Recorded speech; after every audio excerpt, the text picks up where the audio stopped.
So guys, we are back once again working on the 2015 Outback 2.5i Premium project car. In today's video, we're going to be tackling servicing the CVT. Over the last couple of days, last week or so of driving the car, everything seems to be functioning as you would expect from the CVT. Nothing really erratic, nothing crazy going on, but every once in a while I'm feeling something that feels like maybe a micro slip or some kind of issue going on with the CVT. Given we got 230,000 plus miles and we don't know the last time it was serviced, first thing we're gonna do is go ahead and drain out that old CVT fluid and put fresh fluid in, hopefully alleviating our issue, but if not, we will dive into that in future videos. With that said, let's go ahead and pop under the Outback, start draining out the fluid, and put us some nice fresh Subaru CVT fluid in there.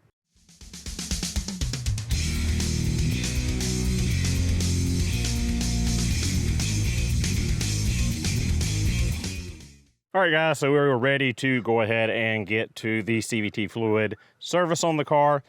Again, you want to raise the car, lift the car, support it, make sure the car is as level as possible. You can't get it perfect, but just make sure it's not dipping one way or the other or sideways. Just as level as you can get it, eyeballing it should be perfectly fine. So you want to run the car before doing the service as well. You want to get some temperature built up in the fluid, but you don't want to get it so hot as when you go to fill it back up, you've got to wait for the fluid level temperature to lower before you can get a proper fill. You have to get up between 95 and 113 degrees Fahrenheit on the fluid level before you can get an accurate reading in the transmission. So as I talked about in the intro, I feel like there might be a micro slip in this CVT. Now, a micro slip is one that you barely feel driving down the road, and to really diagnose it or to see it, you need to be collecting live data from the scan tool to check it out. I'll put in a screenshot of what this micro slip looks like in the data stream. Now, traditionally, if you have chain slip, you know it. It's a big, loud screech. Your RPMs rev up on your engine for a second or two. I'll put a clip of that in.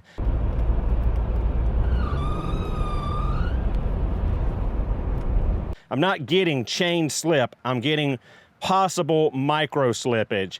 Or it kind of feels like the torque converter unlocking and then slamming back locked again. This car had 92,000 miles on it when the original, when the second owner, the guy I bought it from, purchased it.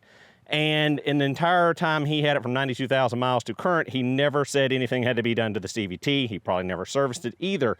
So this thing is way past due for a valve body replacement or a valve body failure on the torque converter clutch solenoid. So we might have some issues in there where it's unlocking and then locking back. It has a partial short or something in the solenoid, hard to say. But we're gonna go ahead and replace this fluid first off. And then if we have the symptoms continue, I will try to drive around with the scan tool hooked up, get live data to show you if I see any micro slip or any other issues that come up with this high mileage CVT. So with that out of the way, let's crawl under there, pull the fill plug. We always want to pull the fill plug first to make sure we'll be able to put fluid back in it, and then pull the drain plug and drain out the old CVT fluid. So guys, apologies here. I don't have my correct compact tripod with me for getting shots under a vehicle. So trying to wing it right now. I'll put in a clip showing you where the drain plug is.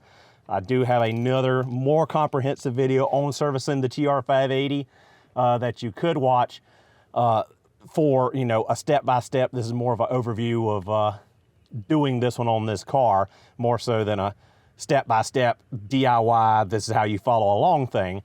But yeah, sorry about that, guys. I just forgot to bring that correct tripod with me, so trying to make do. So got the fill plug broken loose. I'm sure it's out of frame. And then our drain plug right here, 14 millimeter.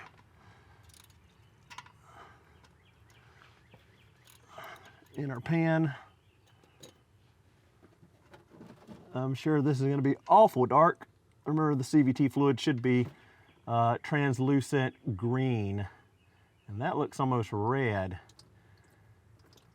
That does not look like the correct fluid for this transmission, or it is just exceedingly dirty. I mean, it's still translucent. It's not dark, but I don't know. Being red-green colorblind doesn't help me out here because this looks red to me, but I don't know. Red, amber, not sure. I just know it should be like a bluish green, a teal almost. So that's a little concerning. Maybe it's orange?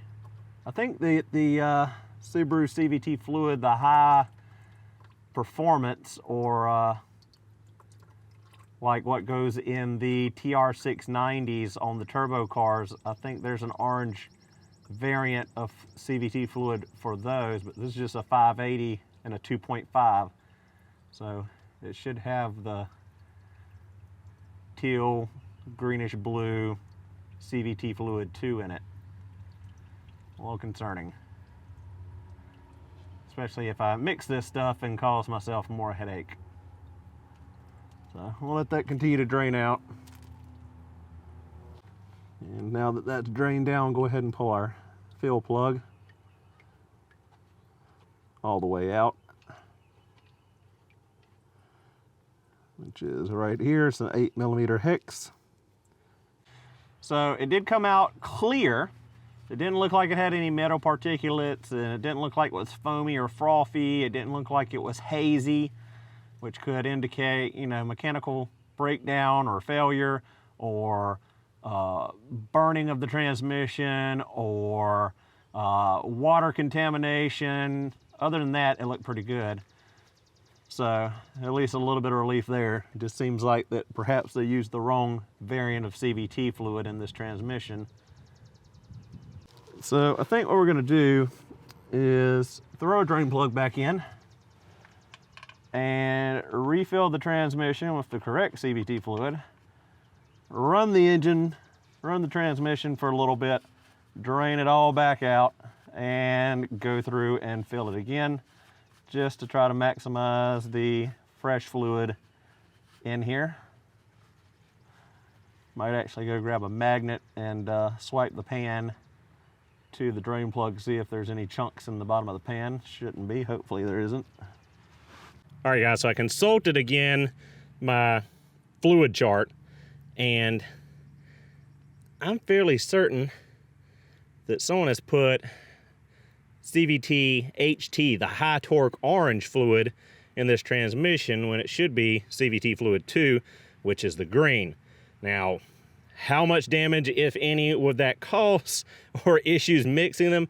I haven't a clue because I haven't run across this before, but it definitely looks orangey to me. Again, guys, I'm red-green colorblind, so I'm taking a good shot at this. This is the best I can see without having someone here to help me with the colors.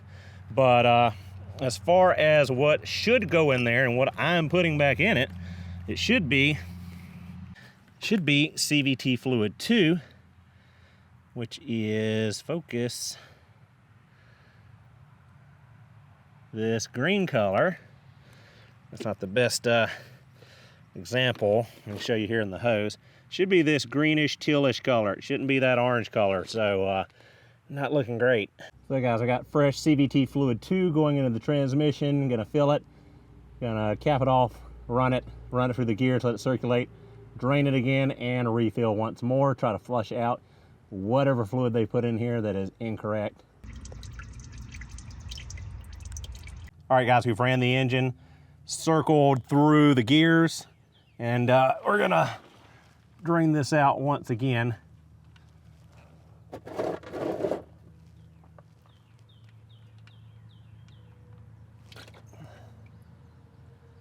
Still very orange looking.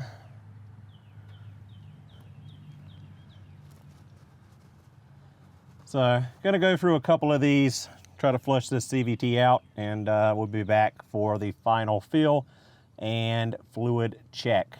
All right guys, so we've got the last drain and fill done. Got it filled up till it started coming out of the fill hole. Now we're gonna go through and monitor our CVT fluid temperature until we start to get between 95 and 113 is the spec.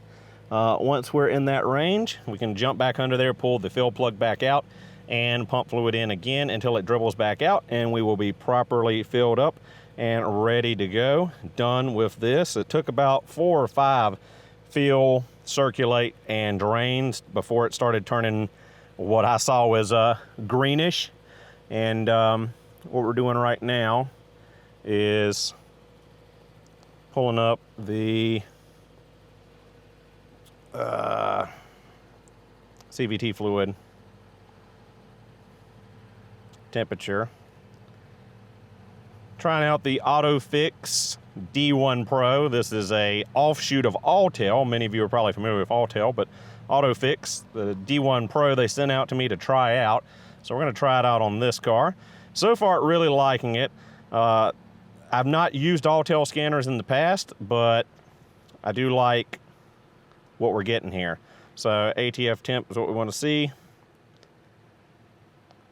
And we are already at 105 degrees, so we need to go ahead and shift to reverse, neutral, drive, neutral, reverse, park, leave it idling in park, jump underneath, and top up that fluid once again. So we're at 111. We're still within the range to check our fluid level.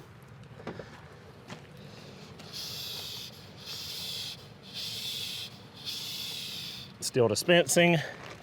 We are flowing out of our fill plug, so we can stop dispensing, let it finish dribbling, put the fill plug back in, torque it, and we are done. So guys, that'll do it for the video on the CVT service. As I said, it took 4 or 5 drain and refills. I had one heck of a mess on the second to last fill. The Mighty Vac fluid extractor / dispenser, I was a little impatient and pumped the pressure up way too high, and the hose popped apart and blew CVT fluid all down the side of the Outback, all over my phone, all over me, all over my work mats, and that was not a fun time to clean up. But got it all back together now, back on the ground, ready to go. I will report back if I have any more issues with the CVT, and we'll dive into that later. I do got to tell you, though, that I went ahead and serviced the front and rear differential on this car. It's no different than the video I did on my brother's Outback or on my Crosstrek. Same exact thing. I just went ahead and knocked it out while I had the car up and level, and I didn't feel like shooting it because, again, I didn't have the correct tripod to be able to show you good shots under the vehicle. We will be doing a review of this AutoFix scan tool, the D1 Pro, in a later video. I did go through and do a full code scan of the Outback. I did not put that in the original video on the inspection of the car, but I did have several codes. None of them had a check engine light active or anything like that. They were stored codes for communication, battery voltage, etc. I assume they all just triggered when they changed the battery out and when the battery died. So it was like some CAN issues, low power, low voltage, nothing really to be concerned about, but we will monitor and see if anything else comes up. And later, after driving it, see if there's anything in code scan or any check engine light comes on. Hopefully, I didn't screw up anything by putting the correct fluid back in this transmission after it appears that someone put the high torque CVT fluid in it. We'll only know with time, so there's that. Thank you guys so much for watching. Hope you enjoyed the video. I will see you all in the next one.